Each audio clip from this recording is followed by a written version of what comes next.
وہ international number کے مطابق 6251 ہے. وہ کہتے ہیں دیکھیں جی ڈاکٹر طارق قادری صاحب کہتے ہیں اس میں رفع الیدین کا ذکر ہی کوئی نہیں, لہٰذا طریقے میں ہے ہی کوئی نہیں. تو بھائیو اس میں تو سبحان ربی العظیم کا بھی ذکر کوئی نہیں ہے, اس میں سبحان ربی الاعلیٰ کا بھی ذکر کوئی نہیں ہے, اس میں التحیات للہ والصلوات والطیبات کا بھی ذکر نہیں, اس میں پہلے رفع الیدین کا بھی ذکر نہیں, وہ بھی منسوخ ہو گیا. جھوٹ کے پاؤں نہیں نہ ہوتے. یہ تو ان کی غلطی ان کو بتائی جا رہی تھی کہ وہ کہاں پر غلطی کر رہے ہیں, وہی غلطی تو ایڈریس کرنی تھی. تو اس کو کہا جاتا ہے عدم ذکر, کہ یہاں پر جس چیز کا ذکر ضروری تھا وہی کیا, باقی کا ذکر عدم ہے, یعنی وہ جس کو ہم کہتے ہیں انڈرسٹوڈ ہے کہ وہ تو کام کرنا ہی کرنا ہے لیکن تمہاری یہ غلطی ہے, اس کو دور کرو. یہ روایتیں پیش کرتے ہیں, کہتے ہیں رفع الیدین کا ذکر نہیں, پہلے کا بھی نہیں ہے. اور حالانکہ خود اس حدیث پر عمل نہیں کرتے. اس میں ساتھ ہی موجود ہے کہ دوسرا سجدہ کر کے بھی بیٹھ جاؤ اور پھر دوسری رکعت کے لیے کھڑے ہو. تو اس میں پنجابی میں اس کی ٹرانسلیشن صحیح ہو سکتی ہے, دل بے ایمان تے اجتا ٹیر. اگر دل میں بےایمانی آ جائے نا تو پھر دلائل بہت زیادہ ہے, بیان کرتے جائے. اگر اسی حدیث پر عمل کرنا تھا تو 6251 میں موجود ہے دوسرا سجدہ کر کے بیٹھ کے اٹھو, تو اس طرح کرے نا اس پہ عمل. لیکن وہ نہیں کریں گے, وہ اپنے فرقے کے خلاف بات ہو جائے گی, پھر تو بات کہیں اور نکل جائے گی. تو دل بے ایمان تے اجتا ٹیر, یعنی اگر دل میں بےایمانی ہو تو پھر دلائل بہت سے گھڑے جا سکتے ہیں. اسی طریقے سے بخاری اور مسلم سے ایک اور حدیث پیش کرتے ہیں, اس پہ امام بخاری نے باب باندھا ہوا تکبیرات کا بیان, کہ سیدنا ابو ہریرہ رضی اللہ تعالیٰ عنہ جب بھی نماز شروع کرتے تو اللہ اکبر کہتے, رکوع میں جاتے تو اللہ اکبر کہتے, رکوع سے سر اٹھاتے تو سمیع اللہ لمن حمیدہ ربنا ولک الحمد کہتے, سجدے میں جاتے تو اللہ اکبر کہتے, سجدے سے سر اٹھاتے تو اللہ اکبر کہتے, دوسرے سجدے میں جاتے تو اللہ اکبر کہتے, کرتے کرتے 22 دفعہ اللہ اکبر کہتے. اینڈ پہ وہ کہتے کہ میں تم سب سے زیادہ رسول اللہ صلی اللہ علیہ وسلم کی نماز سے واقف ہوں, آپ صلی اللہ علیہ وسلم اپنی وفات تک اس طریقے سے نماز پڑھتے رہے. وہ کہتے دیکھو جی وفات کا بھی ذکر آ گیا, رفع الیدین تھے کوئی نہیں ہے. وہ بتاتے نہیں کانٹیکسٹ کیا ہے. پورا چیپٹر ہے بخاری اور مسلم میں کہ بنو امیہ کے شریر گورنروں نے تکبیرات کہنے کی سنت چھوڑ دی تھی, ان کو ایڈریس کیا تھا سیدنا ابو ہریرہ نے کہ تم تکبیرات نہیں کہتے, کیوں؟ اس میں تو پہلے رفع الیدین کا بھی ذکر کوئی نہیں, تو وہ بھی ختم ہو گیا. پھر اس میں سورۃ الفاتحہ کا ذکر کوئی نہیں, سبحان ربی العظیم کا ذکر کوئی نہیں, سبحان ربی الاعلیٰ کا نہیں. اور مارے بھی بولے بھائی اٹھا کے آ جاتے ہیں اور یہ حدیث نکال دیجیے انہوں نے بخاری مسلم سے. اور میں کہتا ہوں یہ نکالتے رہے تاکہ ہم ان کے اصلی چہرے لوگوں کو بتاتے رہیں کہ یہ آپ امت کے ساتھ کیا کر رہے ہیں. تو یہ تکبیرات کا چیپٹر ہے, اس کو سمجھیں. فزکس کی ایک کتاب ہے, اس میں ایک ریلیٹیوٹی کا چیپٹر ہوگا, ایک ہوگا گریوٹی کا. آپ کو کہ جی گریوٹی کا چیپٹر دیکھیں, اس میں ریلیٹیوٹی کہیں نہیں موجود, وہ چیپٹر ہی گریوٹی کا. ریلیٹیوٹی کے چیپٹر میں ریلیٹیوٹی کی باتیں ہوگی. اسی طریقے سے تکبیرات والا چیپٹر یہ ہے, اور نماز کا رفع الیدین پہ پورا چیپٹر الگ سے ہے بخاری اور مسلم میں, اس میں رفع الیدین والی حدیثیں ملیں گی, اس کی طرف نہیں جاتے اور امت کو دھوکہ دینے کی کوشش کرتے ہیں. میں وہی بات کروں گا, وَأَنْتُمْ تَعْلَمُونَ, تم جانتے تو ہو. اور تیسری اور آخری دلیل اس کانٹیکسٹ میں جو دیتے ہیں منسوخی پر, یہ بھی زبان زد عام انہوں نے کروا دی ہے. وہ کہتے ہیں جی وہ نبی صلی اللہ علیہ وسلم نے صحابہ کرام کو رفع الیدین کرتے ہوئے دیکھا تو کہا کہ سرکش گھوڑوں کی دموں کی طرح ہاتھ نہ اٹھایا کرو, نماز میں سکون کیا کرو. اور یہ حدیث بھی آؤٹ آف کانٹیکسٹ پیش کرتے ہیں. یہ حدیث صحیح مسلم میں بھی موجود ہے, سنن ابی داؤد میں بھی موجود ہے, سنن نسائی میں بھی موجود ہے. اور اس کے اوپر باب کا ذرا نام پڑھ لیا جائے تو آپ کو سمجھ آ جائے گی کہ ادھر بھی مولوی گھس گیا. اماموں نے ان پر باب کیا باندھا ہے, سلام کے وقت ہاتھ اٹھانے کی ممانعت. رفع الیدین کہتے ہیں ہاتھ اٹھانے کو, ہاتھ کسی طریقے سے بھی اٹھایا جائے گا, عربی میں اس کو رفع الیدین ہی کہا جائے گا. چاہے ایسے اٹھاتا ہے, کوئی ایسے اٹھاتا ہے مارنے کے لیے, رفع الیدین ہی ہوگا. سلام پھیرتے وقت ہاتھ اٹھانے کی ممانعت, یہ ہے چیپٹر کا نام. اور حدیث کے اندر 4 طرق امام مسلم لے کر آئے ہیں ایک ہی جگہ پر, کہ جابر ابن سمرہ رضی اللہ تعالیٰ عنہ کہتے ہیں کہ جب ہم نبی صلی اللہ علیہ وسلم کے ہمراہ نماز پڑھتے تھے تو جب نماز کا سلام پھیرنے لگتے تھے تو ہم اپنے دائیں اور بائیں سلام پھیرتے ہوئے اپنے بھائی کو ہاتھ سے اشارہ بھی کرتے تھے, السلام علیکم ورحمۃ اللہ, یہ ہاتھ یوں ملاتے تھے یوں. تو آپ صلی اللہ علیہ وسلم نے ہمیں اس سے منع فرمایا. آپ صلی اللہ علیہ وسلم کو کیسے پتا چلا؟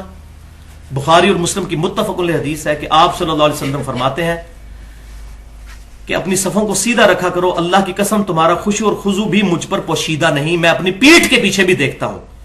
نبی صلی اللہ علیہ وسلم کا یہ معجزہ تھا کہ آپ کی یہاں پر آنکھ مبارک نہیں تھی لیکن آپ کو پیٹھ کے پیچھے بھی 360 ڈگری کا ویژن نظر آتا تھا. تو آپ جب نماز پڑھا رہے ہوتے تھے تو صحابہ کرام کو اگر ایسے ایسے کر رہے ہیں تو آپ فرماتے ہیں خشوع خضوع بھی میں دیکھ رہا ہوتا ہوں، کوئی کتنی دلچسپی سے نماز پڑھ رہا ہے، تو آپ کو نظر آ رہا ہوتا تھا. تو وہ کہتے ہیں کہ نبی صلی اللہ علیہ وسلم جب ہم نے یہ کام شروع کیا، ابھی حضور نے تو تعلیم نہیں فرمایا تھا، خود انہوں نے شروع کیا، تو آپ صلی اللہ علیہ وسلم فرمایا کہ تم سرکش گھوڑوں کی دموں کی مانند ہاتھ کے ذریعے اشارہ نہ کرو، تمہارے لیے اتنا ہی کافی ہے کہ ہاتھ زانوں پر رکھو، زانوں پر، جس کو ہم عربی میں پٹ کہتے ہیں، اتحیات والی پوزیشن میں ہی ہاتھ رہنے دو، تمہارے لیے اتنا ہی کافی ہے کہ دائیں اور بائیں توجہ کر لیا کرو، اور السلام علیکم ورحمۃ اللہ، السلام علیکم ورحمۃ اللہ جو ہم کرنے کے قائل ہیں. اہل تشیع بھی ہے، میں نے پچھلی دفعہ بتایا تھا، لیکن وہ کہتے ہیں دونوں طریقے ثابت ہے.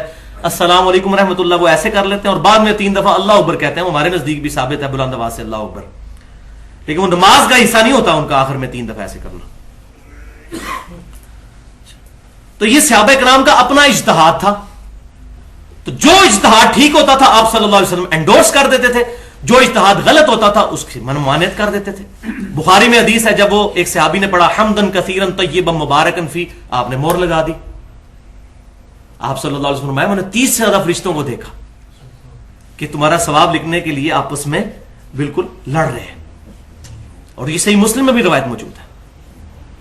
لیکن بعض اوقات نہیں. سنن ابن ماجہ میں صحیح حدیث ہے، ایک صحابی نے سجدہ کیا نبی صلی اللہ علیہ وسلم کو اور کہا یا رسول اللہ میں کوفیوں کے پاس گیا تھا، ہیرا نامی ایک جگہ ہے وہاں پر، یہ نجدیوں سے ہی ساری بدعتیں نکلتی ہیں، وہاں میں نے دیکھا کہ لوگ اپنے سردار کو سجدہ کرتے ہیں، تو میں نے کہا آپ کو بھی سجدہ کروں. یہ قیاس کیا، اجتہاد کیا، اس اجتہاد کو آپ نے انڈورس نہیں کیا، اور آپ صلی اللہ علیہ وسلم فرمایا کہ اپنا سر اٹھاؤ. اگر میں جائز سمجھتا تو بیویوں کو کہتا کہ اپنے خامدوں کو سجدہ کریں، اس حق کے سبب جو اللہ نے ان کو دیا ہے.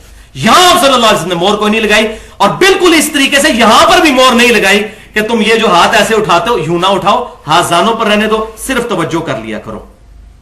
اب آ رہی جناب کڑوی بات. میں یہ چیلنج کرتا ہوں تمام دنیا کے علماء کو کہ میرے محبوب صلی اللہ علیہ وسلم کی کوئی ایک سنت بتائیں جو آپ نے بعد میں چھوڑ دی ہو. کئی ایسی سنتیں ہیں جو آپ نے چھوڑ دی، میں مثالیں بھی 3 دیتا ہوں، اور لیکن آپ نے چھوڑنے کے بعد ان کے بارے میں سخت لفظ استعمال کیے ہو ہی نہیں سکتا، یا حضور خود نہیں وہ کرتے ہوں گے. مثلا جب شراب جائز تھی اس وقت صحابہ پیتے تھے، نبی صلی اللہ علیہ وسلم نے اعلان نبوت سے پہلے نہ بعد میں کبھی کوئی گناہ کبیرہ نہیں کیا، الحمدللہ معصوم ہے. شراب کبھی نہیں پی. قرآن پاک میں آیا یہ رجس من عمل الشیطان، یہ نجس ہے اور عمل شیاطین میں سے. صحابہ کرتے تھے، سخت الفاظ سے منع ہوا. حضور صلی اللہ علیہ وسلم نے کبھی یہ نجس کام اور معاذ اللہ استغفر اللہ شیطان والا کام نہیں کیا. تو بھائیو یہاں جو الفاظ استعمال ہو رہے ہیں سرکش گھوڑوں کی دمیں، حضور اپنی سنت کو یہ کہہ سکتے ہیں؟ والعیاذ باللہ. میں آپ کو مثالیں دیتا ہوں. بخاری اور مسلم کی متفق علیہ حدیث ہے، آپ صلی اللہ علیہ وسلم نے فرمایا کہ میں نے تمہیں 3 دن تک قربانی کا گوشت رکھنے کی اجازت دی تھی، اور وہ اس لیے کہ اس وقت مسلمان غریب تھے. اب میں تمہیں اجازت دیتا ہوں کہ قربانی کا گوشت سٹور کر سکتے ہو. That's all. کچھ نہیں کہا کہ اس وقت میں نے تمہیں جو یہ کہا تھا تو اب یہ کہہ رہا ہوں، بس دیٹس آل. صحیح مسلم میں حدیث، آپ صلی اللہ علیہ وسلم نے فرمایا میں نے تمہیں قبروں پر جانے سے روک دیا تھا، لیکن اب میں تمہیں اجازت دیتا ہوں کہ تم قبروں پر جاؤ تاکہ آخرت کی یاد آئے. بخاری اور مسلم کی متفق علیہ حدیث ہے، صحابہ کرام کہتے ہیں جب ہم حبشہ سے ہجرت کر کے واپس آئے تو ہم نے آپ صلی اللہ علیہ وسلم کو نماز پڑھتی ہوئی حالت میں پایا تو آپ کو سلام کیا، اور آپ صلی اللہ علیہ وسلم نے سلام کا جواب ہی نہیں دیا، حالانکہ پہلے آپ صلی اللہ علیہ وسلم نماز کے دوران بھی جواب دیتے تھے، اس وقت تک اجازت تھی. تو سلام پھیر کر آپ صلی اللہ علیہ وسلم نے فرمایا کہ نماز مشغولیت والا کام ہے، اس لیے میں نے تمہیں بعد میں دیا. تو صحابہ سمجھ گئے کہ یہ بھی منسوخ ہو گیا. کوئی سخت لفظ نہیں استعمال کیے. یہ کوئی نماز ہوتی تھی پہلے، یہ کوئی باتیں ہوتی تھی، یہ کیا فضول طریقہ ہوا کہ نماز کے درمیان بھی گفتگو کی جائے، سلام کا جواب دی؟ کوئی بات نہیں کی، کیونکہ آپ خود کرتے رہے ایسے.